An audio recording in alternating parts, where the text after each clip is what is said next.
channel. ඔන්න ඉතින් ගොඩක් කාලයකට පස්සේ තමයි අපි අද ඔයාලට අලුත් vlog එකක් අරගෙන ආවේ.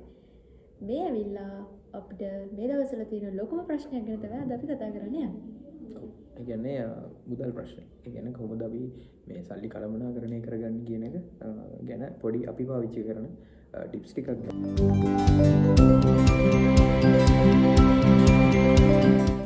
හරි එහෙනම් අපි වැඩි කතා නැතුව යමු පළවෙනි ටිප් එකට. හරි මෙන්න එහෙනම් ටිප් නම්බර් 1. ඉතින් අපේ පළවෙනිම මෙතඩ් එක තමයි අපි වැඩිපුරම යූස් කරනවා කොකෝපේ මින්පේ ඒ ඇප් දෙක තමයි අපි දෙන්නම කරන්නේ. ඊට අමතරව තියෙනවා පේසි වගේ තියෙනවා. ඒක ලංකාවේ සර්විසස්. ඉතින් ඔයාලට Play Store එකෙන් මේව බලන්න පුළුවන්. ඉතින් මේ ඇප් වලින් ප්‍රධාන වශයෙන්ම කරන්නේ දැන් අපි භාණ්ඩයක් ගන්න යනවා කියලා රුපියල් 6000ක දෙයක්. එතකොට ඔයා එකපාර 6000ක් ඒ වෙනුවෙන් ඔයාගේ සැලරි එකෙන් වෙන් කරන්න අවශ්‍ය වෙන්නේ නැහැ. ඔයාලට පුළුවන් වෙනවා මේක වාරික 3කින් ගෙවන්න. ඒ කියන්නේ මාස 3ක් තමයි අපිට chance එක දෙන්නේ. එක පේ කරනකොට කල්යන්ට ඔයාලට මාස 6කට ඒක කන්වර්ට් කරගන්න පුළුවන්. දැන් මුලින්ම ඔයාලට පළවෙනි ඔප්ෂන් එකේ විදිහට මාස 3ක් ඇතුළත ගෙවන්න. يعني වාරික 3ක් විදිහට. අතර මාස 3ක් කියන එක වාරික 3ක් විදිහට. මේ ගෙවන්න තමයි හම්බ වෙන්නේ. ඒකට කොහොමත් මාසයක් ඇතුළත වගේ තමයි සෙට් වෙන්නේ. ඒක අර අනිත් ඔය ගෙවන ක්‍රම වලට වැඩිය මේකේ තියෙන වාසිය තමයි සාධාරණයි නේද? ඔව්.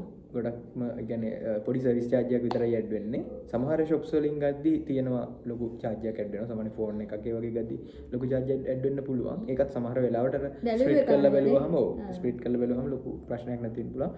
දරස් වගේ දේවල් වල අපි අර පෙන්නන මිලටම ගන්න පුළුවන්. ගානක් තමයි ඇඩ් වෙලා තියෙන්නේ. එකපාර අපි ඒකට මුදල් දැන් දරස් එකෙන් අපි ඒක ඒ ගානම දීලා ගන්නත් එකයි මේ කොකෝපේ වලින් ගිහිල්ලා ස්ප්ලිට් කරලා ගත්තත් ඒ ලොකු මුදලක වෙනසක් නැහැ. රුපියල් 200ක් ඒ වගේ තමයි පොඩි ගානක් ඇඩ් වෙන්නේ. ඒකින්ද ගොඩක් වෙලාවට ඩයරස් එකකින් වගේ ගද්දී අපි ওই ඔප්ෂන් එකට යනවා. අනිත් එක ඒ ඇප් එකෙන් අපිට රිමයින්ඩ් කරනවා. අපි පේමන්ට් එක මිස් වෙන්නේ නැහැ. දැන් අපි මාසය ඇතුළත වියදම් ලොකුවට වැඩි වෙන්නේ නැති වෙන්න බෙදාගෙන අපිට අවශ්‍ය භාණ්ඩ ගන්න. අනිත් එක මේක අර මේ හැම එකම ගෙවන්න ගන්න පුළුවන් කියලා හැම එකම ගන්න යන්නේ නැහැ. එහෙම ගන්න එපා. ඒක ඔයාගේ choice එක. ඔයා තීරණය කරන්න ඕනම දෙයක් ඔයාට ගන්න අත්‍යවශ්‍යද කියන එක ඔයාට දැනගන්න ඕන තව ටිප් එකක් කියන්න. ඔයා මේ බඩුව ගන්න කලින් සති දෙකක් පුළුවන් නම් ඉවසන්නකෝ. එතකොට ඔයාට තේරෙනවා මේ සති දෙක ඇතුළත නෑ මේක මට මේ වෙලාවේ අත්‍යවශ්‍යමද නැද්ද කියන එක. ඉතින් ඒ කාරණා දෙකම මත තමයි අපි ගොඩක් වෙලාවට වෙනත් දේවල් ගන්න.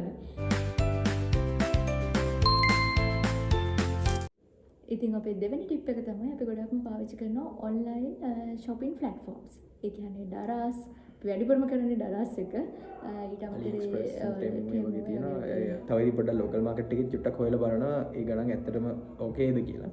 බලලා තමයි අපි ඉතින් ගන්නේ. ගොඩක් වෙලාවට ඇත්තටම අඩුවට හම්බ වෙනවා. අර කොකෝ ලින්ක් එකක් තියෙන හින්දා දැන් ඒකත් එක්ක පාවිච්චි කරලා මර්ජ් කරලා තමයි ගොඩක් වෙලාවට අපි මේ පේමන්ට්ස් කරන්නේ. එතකොට ඒක කියන්න ඕන දේ ඔය දරස් වගේ ඉන්නකොට අපි කරන්නේ අපි නිතරම ඇලර්ට් එකේ තමයි ඉන්නේ. මේකේ ෆ්‍රී shipping එහෙම වැටෙන දවස්. අපි දෙන්න ගන්න ඕන items කලින්ම plan කරලා තියලා තියෙනවා. අපි කාට් එකේ තියලා තියෙනවා. මේ කාට් එකට දාලා අර සති දෙකේ රූල් එක කාට් එකට දාලා තියෙනවා. අපිට පස්සේ සමහරවිට ඕනේ නැහැ කියලා හිතනවා. එතකොට ඒව රිමූව් කරනවා. එහෙම නැති අනිත් හැමදේම අපි ගන්න ෆ්‍රී shipping එකක් අල්ලලා ගන්නවා. හැබැයි එහෙම ඩිලේ එකකුත් නැහැ. සති දෙකක් වගේ ඇතුළට ගන්න පුළුවන්. ගන්න පුළුවන්. ඒ වගේම තමයි අනිත් එක Black Fridays අපි ගොඩක්ම ටාගට් කරනවා. Black Friday වගේ offers තියෙනවා. 11 66 මේලක තිබ්බ 66 එක. මේ මේවා හැම අපි ගත්තේ 66 එක. අපි ගිය අවුරුද්දේ 11 දරාසිකේ ආපු එකෙන් තමයි මෙන්න මේ ලොකු ටැබ් එක ගත්තේ. Black New Mega 2 ටැබ් එක මේ අපිට අතන half price වගේම වගේ set වුණා. ඉතින් මේකේ keyboard එක හැම එකම අපිට හම්බුණා. ඉතින් දැන් නම් මේ පාවිච්චි කරනවා අපිට. ගන්නට අපිට ඉතින් අවශ්‍ය performance ටික ගන්න සාමාන්‍ය basic ටැබ් එකක් අතරම මේ අපිට ඒක ඇති. ඒ වගේම තමයි FB එකේ මේ මාකට් ප්ලේස් එකත් අපි ගොඩක්ම ඉතින් මේ ටිප් එකේදී අපි දෙන්න ගොඩක්ම කරන්නේ 50% ඩිස්කවුන්ට් වගේ තියෙන කඩවල් හොයාගෙන යන එක. ඒකෙන් අදහස් කරන්නේ අපි ඔය කාගීස් අපිකෝ වගේ කඩ නෙමෙයි. සුපර් මාකට් නොවන සුපර් මාකට්. Supermarket. ඒ කියන්නේ මම උදාහරණයක් කියන්න කඩවල කෙනෙක් නම් ඔයාලා දන්නවා ඉතින් හැමෝම ජයකොටියක. ඉතින් ඒ වගේ තියෙන්නේ ඔය මොනවද අර ඔයා කියපු දේ මට තියෙන සුපර් මාකට් නොවන සුපර් මාකට්. ඒ කියන්නේ අතට මේක අපි තෝරගන්න හේතුව හැමදේම තියෙන එකම තැනකින් ගන්න. ඒ වගේ සහ අනිත් එක දැන් ඔය කීල්ස් වගේ ඒවට ගත්තොත් එහෙනම් අපි හිතමු එක්සැම්පල් එකක් විදිහට මිරිස් කුඩු එකක් කියලා. අතරම කීල්ස් එකේ තියෙන මිරිස් කුඩු එක සේම් පැකේජින් සේම් පැකට් එක වුණාට ඒකේ ප්‍රයිස් එක වැඩි. අර වගේ තැන්වල ඒ කියන්නේ සාමාන්‍යයෙන් එකම බ්‍රෑන්ඩ් එක. ඔව් එකම බ්‍රෑන්ඩ් එක. හරි ඒ වුණාට ප්‍රයිස් දෙකක් වෙන්නේ. ඒක ඔයාලා නොටිස් වෙලා තියෙනවා නම් හරි අපිට ඒක නොටිස් වෙලා තියෙනවා. එතකොට අර අපි කිව්ව සුපර්මාකට් නොවන සුපර්මාකට් කියලා. එතකොට ඒ වගේ තියෙන ප්‍රයිසස් අර සාමාන්‍යයෙන් ග්‍රොසරි ප්‍රයිසස් වලටම වගේ යනවා. ඊට අමතරව ඒගොල්ලන්ගේ ගොඩක් කරලා ඩිස්කවුන්ට් යනවා. 105 වෙන්න පුළුවන්, සමහරවිට 150 වෙන්නත් පුළුවන්. ඒ සතියේ අපිට ඒක ගන්න අවශ්‍යතාවයක් නැහැ. නමුත් අපි ඉස්සරහට ගැන හිතලා ඉස්සරහට ඒ දේ අවශ්‍ය වෙනවා නම් මේ වෙලාවේ 50% ඩිස්කවුන්ට් එක තියෙනවා නම් ඒක ගන්න. උදාහරණයක් කිරිපිටි වෙන්න පුළුවන්, සමන් වෙන්න පුළුවන්. එතකොට ඒ වගේ එක්ස්පයර් ඩේට් තියෙන ඒවා ඉස්සරහට අනිවාර්යයෙන් මේක බලන්න. ගොඩක්ම එක්ස්පයර් ඩේට් තියෙන ඒවා තමයි අපි ගන්න. මොකද නැත්නම් අපිට තියාගන්න ඒක වැඩක් නැති. 150ක් දීලා ගත්තට ඒකේ පාඩුවක් වෙන්නේ මොනොත්. ඒකින්ද අපි අර ඉදිරියට තියාගන්න පුළුවන් සහ අපිට අවශ්‍ය වෙන දේවල් අනවශ්‍ය දේවල් ගන්නෙත් නැහැ. අවශ්‍ය වෙන මේ වගේ තියෙනවා අර මේ පැක් එක තියෙනවා. අර අපි තනි එක ගන්නවට වැඩිය මේ වගේ පැක් එකක් ගන්න එක ලාභයි. එතකොට අපි අර වීක්ලි shopping කරද්දී අපි අත්‍යවශ්‍ය දේවල් ගන්න අතරේ අර වගේ දේවල් දැක්කොතින් අපි ඒවත් සාමාන්‍යයෙන් ගන්නවා. ඒ වගේම අපි තව එකක් කරනවා කාගිල්ස් වගේ වල බලන්න try කරන රැටම වරින් පස්සේ නේද? ඔව් කීල්ස් වල වගේ අර සමහරලාට අර ඔෆ් දානවා. ඉතින් ඒ වගේ ඒවලට ගන්න පුළුවන් සාමාන්‍යයෙන්. අපි ඒ වෙලාවට පාරේ ගියොත් අපි අනිවාර්යයෙන්ම කාගිල්ස් වල කීල්ස් වල අර එළියේ notice මේ බෝඩ් එකේ දාලා තියෙනවා. ඇත්තටම අර අද දිනේ අඩු කිරීම මේ වගේ කියලා. ඒතර අන්න ඒ වගේ අපිට අවශ්‍ය දේවල් තියෙනවා නම් අපි ඒ වගේ දේවල් try කරලා ඊපස්සේ අපි එලවලු ඒ වගේ දේවල් අතර මේ වගේ තැන් වලින් ගන්න නැහැ. අපි ඒව සාමාන්‍යයෙන් normal ඊට වඩා අඩුවට අපිට ලියන් ගන්න පුළුවන් බිත්තර ඒ වගේ දේවල් chicken ඒ වගේ දේවල් අපි ගන්න එළියේ. ඔව් ඒකම කියනවා ඔය පීසා හට් වගේ අපි යාළුවෝ එක්ක හරි නැදයක් හරි නැත්නම් අපි දෙන්න අතරක් හරි ඩයින් අවුට් යනවා නේ. ඔව් ඩයින් අවුට් යනවා නම් අපි සාමාන්‍යයෙන් අර ඔෆර්ස් තියෙන දවස් වලට වගේ තමයි ඒක කරන්නේ. buy one get one හරි මොකක් හරි. ඒ වගේ මොන හරි ඔෆර් එකක් වැඩ කරන දවසක් බලලා තමයි ගොඩක් වෙලාවට ඩයින් අවුට් කරලා හරි. එහෙනම් අපි යනවා ටිප් නම්බර් 4 නේ. ටිප් නම්බර් 4 එකට. අපි ඇත්තට මේකෙදි කරන්නේ දැන් ඔයාලා ඇත්තටම සමහර වෙලාවට ඉන්කම් එකක් එනවා ඒක එක්ස්පෙන්ස් කරනවා මාසෙ අන්තිමේ සමහරලාට දන්නේ නැහැ මොනවද උනේ කියලා. මෙහෙම ටිප් එකක් යූස් කරනවා අපි ඇප් එකක් යූස් කරනවා. අපි ගොඩක් අය දැන් ඇත්තට මේ යූත් ජෙනරේෂන් එකේ නම් ගොඩක් අය මේ වැඩේ කරනවා. තමන්ගේ එක්ස්පෙන්සස් ට්‍රැක් කරගන්න. ඇත්තටම Play Store එකේ ඕන තරම් ඇප්ස් තියෙනවා. මට ඒ වුණාට එකක්වත් සෙට් වෙන්නේ නැහැ. සමහර පොඩි ඉෂුස් එක්ක සමහරට ඇඩ් එනවා නම් මම ඇඩ් කැමති නැහැ ඇඩ් එනවට. ඉතින් ඒ වගේ පොඩි ප්‍රශ්න වලට මේ ඒක හින්දා මම මේ ඇප් එකක් ඩෙවලොප් කරගත්තා මේ අපිට අවශ්‍ය විදියට අපිට අවශ්‍ය කියන ඒක මට ලේසි මොකද මේ වගේ software engineer කෙනෙක් ඉන්න නිසා මට අවශ්‍ය කරන විදියට අපිට ඒක කරගන්න පුළුවන්. ඊළඟට මේ මම ඇප් එක චුට්ටක් පෙන්නන්න මම මේක ස්ක්‍රීන් රෙකෝඩින් එකක් දාන්නම්. මේ තමයි අපි ඩෙවලොප් කරගත්ත ඇප් එක.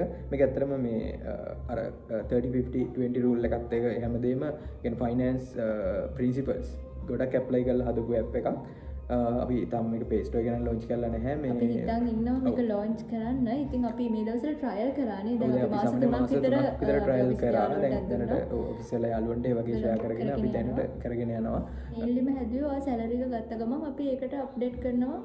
කොච්චරද අපිට ආපු ආදායම. මගේ සහ මෙයාගේ දෙන්නගෙම දානවා. ඊට පස්සේ අපි ඒ ප්‍රධානම දේ තමයි සේවිංස්. ඔයාට හම්බෙන සැලරි එකෙන් රුපියල් 5000ක් හරි 1000ක් හරි 500ක් හරි අර මම කිව්වේ 50-20-30 රූල් එකට ඒකට ගියාට පස්සේ අනිවාර්යෙන් අපි අර 20 රූල් එක 20% එක කොහොමද ඉන්වෙස්ට්මන්ට් එකකට සහ සේවින් එකකට අයින් ටිප් එක තමයි අපි සාමාන්‍යයෙන් සැලරි දෙක තමයි monthly expenses සහ income මේ ටිකට වියදම් කරන්නේ.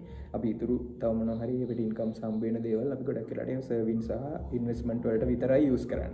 අපි අමතර දේවල් වලට ඒකෙන් ගන්නෙ නැහැ. අපි පුළුවන් තරම් සැලරි එක ඇතුලේ බැලන්ස් වෙන්න තමයි ඔයාලට කියන්න ඕන දේ තමයි වියදම් කරන්න කලින් සැලරි එක හම්බුණු ගමන්ම අපි අර සේවින් එකට අපේ ගන්න දාලා ඉතුරු වෙන මුදල තමයි අපි අපේ නීඩ්ස් සහ වොන්ට්ස් වලට බෙදාගෙන නැත්නම් අපි පස්සේ සේවින් කරන්න හිටියොත් එහෙම කවදාවත් වෙන්නේ නැහැ. අත්දැකීම කියන්නේ.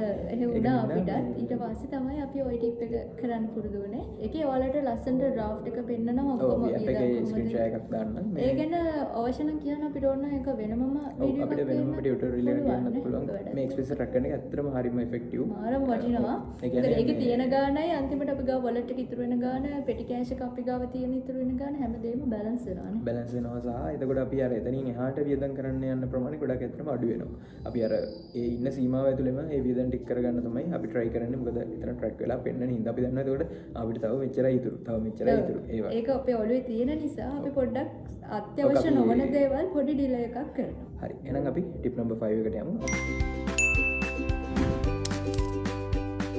අපි ඇත්තට මෙතනදී කරන්නේ මේ අපි ටිකක් අපි ඉන්ෂුරන්ස් එක පැත්ත ගැන පොඩ්ඩක් හිතලා තියෙනවා. ඇත්තටම ඒකෙන් ඇත්තටම අපිට බෙනිෆිට් එකක් තියෙනවා. මොකද අපිට මෙඩිකල් ප්‍රශ්නයක් මොනවා හරි වුණොත් එහෙම අපිට ඒ වගේ ක්ලේම් කරගන්න පුළුවන්. ගවර්න්මන්ට් ඉන්නවා නම් ඒගොල්ලන්ට ඇත්තටම අර අග්‍රහාර ඔරිජිනලි මේ සැලරි එකත් එක්ක ඇප්ලයි වෙලා ඒකත් කොහොමත් හම්බ වෙනවා. සහ ප්‍රයිවට් සෙක්ටර් එකේ ඉන්නවනම් ගොඩක් වෙලාවට කම්පැනිස් වලින් ඉන්ෂුරන්ස් තියෙනවා. ඒක මට වාසියක් ඇත්තටම. එහෙම පුළුවන්. නැත්තම් තමන් ඇත්තටම තමන්ට එහෙම ඉන්ෂුරන්ස් එකක් නැත්තම් තමන් ඒක දාගන්න පුළුවන්. ඕන තරම් එහෙම තියෙනවා ප්ලෑන්ස්. ඒක මෙඩිකල් ඇත්තටම ඒක හොඳයි. ඒක බෙනිෆිට් එකක් තියෙනවා. සාමාන්‍ය පොඩි ප්ලෑන් එකකට හරි ගිහින් තියෙනවා නම් ඒක අර අපිට එකපාරට ලොකු වියදමක් වෙන්න එනවනේ මෙඩිකල් මොන හරි ප්‍රශ්නයක් ආවොත්. ඒතර ඒක පොඩ්ඩක් අපිට රිකවර් කරගන්න chance එකක් තියෙනවා. එහෙම නැත්නම් ඔය අනිවාර්යයෙන්ම ඉමර්ජන්සි ෆන්ඩ් එකක් හදලා තියෙනවා. එමර්ජන්සි ෆන්ඩ් එකක් ඒක අනිවාර්යයි. ඉන්ෂුරන්ස් එකක් තිබ්බත් අනිවාර්යෙන් එමර්ජන්සි ෆන්ඩ් එකක් තියාගන්න. මොකද නැත්නම් අපිට හදිසියක් වුණොත් එහෙම අපිට අග්ගාලා අපිට වියදම කරගන්න බැරි වුත් තියාගන්න. ATM ක්‍රෙඩිට් කාඩ් මුකුත් නැති ඇප් එකකට වගේ ඉමර්ජන්සි ෆන්ඩ් එක හදලා තියෙන තරමට හොඳයි. තියෙන තරමට හොඳයි. හැබැයි ඉක්මනට ඒක ට්‍රාන්ස්ෆර් කරගෙන හරි ගන්න පුළුවන් විදිහට හදාගන්න ෆ්‍රීමි හරි නේ. ඉමර්ජන්සි නේ. ඊළඟට අපි මෙහෙම යනවා ටිප් නම්බර් 6 එකට. අපි මේ channel එක ඇත්තටම පටන් ගන්නත් හේතුව අපි ටිකක් travelling කරන දේවල් අපිට memory එකක් විදිහට අපිට ඒක apply මේ දාලා තියාගන්න පුළුවන් හින්දා ඇත්තටම. එතකොට මේ අපි travel කරද්දි අපි මේ rules ඒ විදිහටම apply කරනවා. කිසිම වෙනසක් නැහැ. ඔව් අපි budget තමයි travel කරන්නේ ඇත්තටම. අපි අපිට government එහෙම circuits වලින් ඒ වගේ දේවල් වලින් කරන්න පුළුවන්. මුලින්ම බලන්නේ travel කරන්න කලින් මෙයාලගෙන් බැංගලෝ එකක් කොහෙද available කියලා. ඔව් අපි සමහරවිට අර ඒ අවට තමයි අපි destination එකේ ඒ අවට තියෙන මේ බැංගලෝ එක. ජෆ්නා අපි නැවතිච්ච බැංගලෝ එක ඒ වගේම නුවරඑළිය වගේ එකක් තියෙනවා. ඒක බලන්න. ඒ වගේ අපි ගොඩක් plan කරන්න කලින් මුලින්ම බලන්න අපිට නවතින තැන තමයි වැදගත්ම. මොකද අපි දවස් දෙකක් හෝ තුනක් අනිවාර්යයෙන්ම මෙතන ඉන්නවා. නවතිනවා කියලා අපි ඇත්තටම night එකක් spend කරනවා. ඒ වගේනේ කරන්නේ. ඒතකොට අපි ඒකට ලොකු budget එකක් දානවා කියන එක ඇත්තටම ලොකුම දෙයක් නෑ. අපි full day stay එකක් වගේ යනවා නම් මොන කමක් නැහැ. එතකොට එතන ඇත්තටම අපි ඒක enjoy කරනවානේ. අර අපි පොඩි ඉතින් night stay එකක් විතරක් කරනවා නම් ඇත්තටම තේරුමක් නැහැ. අර ලොකු budget එකක් ඒකට allocate කරන එක. ඒකින්ද අපි අර වගේ පොඩි budget methods වලට යනවා තමයි. ඒ වගේම අපිට කරන්න ඕන අපි ගොඩක්ම කරන ක්‍රමයක් තමයි අපි මෙහෙන් දැන් අපිට මෙයාගේ warrant එක තියෙනවා. ඒ නැතත් අනිත් අයටත් අපි මෙහෙන් ගිහිල්ලා අපේ වාහනයක යනවට වඩා ලාභයි අපි public transport එකක ගිහිල්ලා සමහරවිට rent කරන options වලට යනවා. හැබැයි අපි ඒක පොඩ්ඩක් analyze කරලා බලනවා. අපි මෙහෙන් ඉඳලා වාහනයක් අග ගිහිල්ලා අපි travel කරන එකද හොඳ නැත්නම් අපි එහෙම එතන යන cost එකත් එක්ක පොඩ්ඩක් analyze කරලා බලලා අපි ඒ කියන්නේ transport උත් අපි ඒ විදිහට බජට් විදියට අපි arrange කරගන්නවා. ඔයාලා අපේ ජෆ්නා ලෝගික බලුවා නම් බලපු නැති අය ඉන්නවනම් අනිවාර්යයෙන් මේක බලන්න. අපි ඒකෙදි ඒවත් කියනවා නේද? අපි යන විදිහ අපි මේ කියන ඒවා අපි ඒකෙදි apply කරනවා. ඔයාලට අන්න ඒකෙන් බලන්න පුළුවන්. අපි ගිය අවුරුද්දේ ජෆ්නා ගියේ. ජෆ්නා ගියේ ඒක. ඉතින් අපි රැයට තමයි ඒ වගේ වෙලාවට ගොඩක් වෙලාවට ට්‍රාන්ස්පෝර්ට් වල එතකොට ටයිම් එක යනවානේ ගොඩක් අය කියන්නේ ඒකනේ ප්‍රශ්නේ පබ්ලික් ට්‍රාන්ස්පෝර්ට් වල යන්නේ. අපි කරන්නේ රැයට තමයි යන්නේ. එතකොට කොහොමද අපි නිදාගෙන ඉන්නේ? එළි වෙනකොට අදාළ ඩෙස්ටිනේෂන් එකේ ඉන්නවා. ඒක තමයි හොඳ ටිප් එකක්. මේ අපි හොඳට ට්‍රිප් එක plan කරලා යනවා. අනිවාර්යයෙන්ම යන තැන් මොනවද ඔක්කොම මාක් කරගෙන යන්නේ. ඒක සමහර වෙලාවට ගියාට පස්සේ ටිකක් ඇඩ්ජස්ට්මන්ට් වෙනවා. ඒ කියන්නේ අඩු වැඩි වෙන්න පුළුවන්. ලංකාව වගේ රටක ඉතින් මේ ආර්ථික ප්‍රශ්නත් එක්ක ටිකක් අමාරුයි travel කරන්න. මොකද සාමාන්‍යයෙන් පොඩිම travel එකක් කරා සාමාන්‍යයෙන් අපිට 20000ක් විතර බජට් එකක් යනවා. පොඩිම එකක් කරා.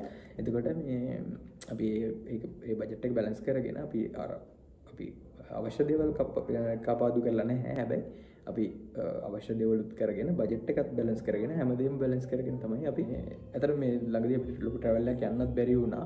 හේතුව තමයි ටිකක් busy වුණා සහ වැඩත් එක්ක මේ වැඩ වැඩි වුණා ටිකක්. ඒක හින්දා weekends උත් ගොඩක් busy වුණා. මේකෙන්ද අපි හැබැයි ඉක්මනටම traveling vlog එකක් අරන් එන්න බලාපොරොත්තු වෙනවා. සහ මේ සොයයි වෙලා ඉන්නේ මේ වගේ tips use කරලා. ඉතින් ඔයාලගේ මොනවා හරි තව tips අපි දන්නේ නැති දේවල් තියෙනවා නම් channel එකේ description මේ comment section එකේ ඔයාලා ඒව share කරගන්න. අපි ඊළඟ වීඩියෝ එකකින් හම්බ වෙනකන් ගිහිල්ලා එන්න.